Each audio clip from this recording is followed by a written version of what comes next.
pour le continent. Lui dit avoir tenté en vain d'empêcher son pays de glisser vers la catastrophe. Le Premier ministre soudanais Abdallah Hamdok jette l'éponge et démissionne. Il l'a annoncé hier soir. Celui qui incarnait l'espoir après la révolution de 2019 qui a chassé du pouvoir Omar al-Béchir était devenu un traître aux yeux de beaucoup de Soudanais. Lui qui avait accepté de reprendre ses fonctions après le coup d'État militaire au mois d'octobre dernier. On l'écoute. J'ai fait de mon mieux pour empêcher le pays de glisser vers la catastrophe, alors qu'aujourd'hui, il traverse un tournant dangereux qui menace sa survie. Au vu de la fragmentation des forces politiques et des conflits entre les composantes civiles et militaires de la transition, malgré tout ce qui a été fait pour parvenir à un consensus, pour tenir nos promesses au peuple, sécurité, paix et éviter les effusions de sang, rien de cela ne s'est produit. Pour aller plus loin avec moi sur ce plateau, Virginie Hertz. Bonjour Virginie.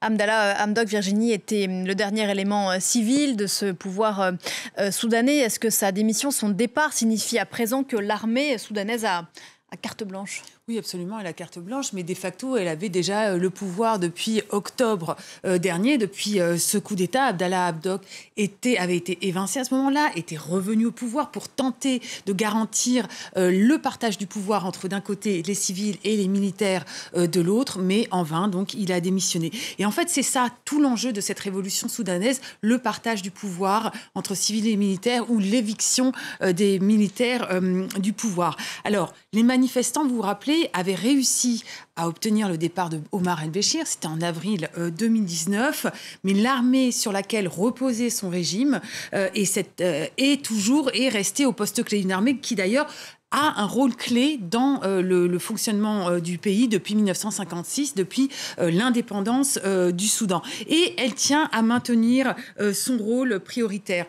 Pourquoi ? Alors, au niveau politique, on sait que quand l'armée détient le pouvoir, il est très très rare qu'elle le lâche volontairement. Il y a aussi peut-être la crainte de poursuites judiciaires dans les crimes du Darfour ou encore dans la répression sanglante d'il y a quelques mois. Mais il y a aussi un rôle économique. L'armée ne veut pas perdre son rôle économique. Et on se retrouve dans une situation qui est un peu similaire à celle de l'Égypte, où en fait des hauts gradés militaires sont à la tête d'entreprises publiques, parapubliques, avec des intérêts extrêmement lucratifs dans les mines, dans le pétrole, ou encore la pharmacie, ou encore les télécoms. C'est un système extrêmement opaque, une économie grise. Une d'entre elles, de ces sociétés, par exemple, a été fondée par le numéro 2 de la junte, qu'on surnomme Emedi.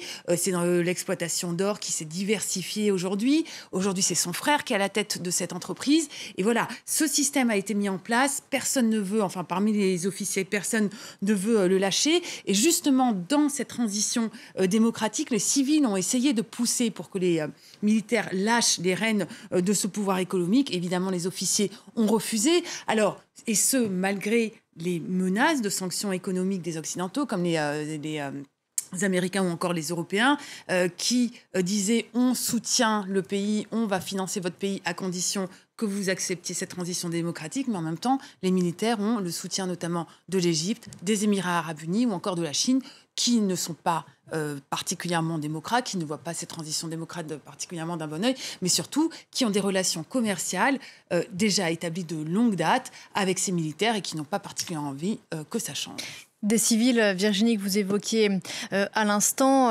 qui ne risquent pas de se démobiliser avec ce départ. Oui, non, absolument pas. De toute façon, Hamdok ne représentait pas grand-chose pour ces manifestants. Vous l'avez dit tout à l'heure en introduction. Certains le considéraient d'ailleurs comme un traître.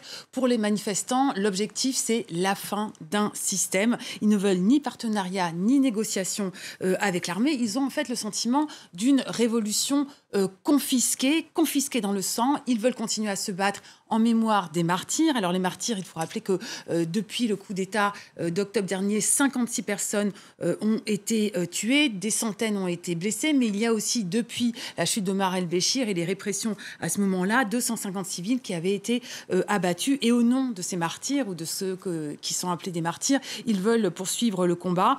2022, le slogan, c'est l'année de la poursuite de la résistance, et ce, malgré la répression, malgré les coupures d'Internet, malgré les arrestations arbitraires, les viols, d'école, de femmes et d'hommes. C'est un véritable enjeu de société. Ceux qui manifestent, ce sont des jeunes, des femmes, beaucoup de femmes aussi qui ont intérêt à faire changer ce système, des comités de quartier, certains qui sont en place depuis 1993, des comités de résistance, des syndicats de médecins. Ils sont tous unis. Leur seule faiblesse, c'est qu'il n'y a pas de direction dans ce mouvement, mais ils veulent continuer à poursuivre les manifestations et la prochaine est annoncée pour dimanche 9 janvier. Des femmes d'ailleurs qui étaient déjà en première ligne en 2019 quand Omar el-Béchir a été chassé du pouvoir. Merci beaucoup Virginie, c'était votre décryptage.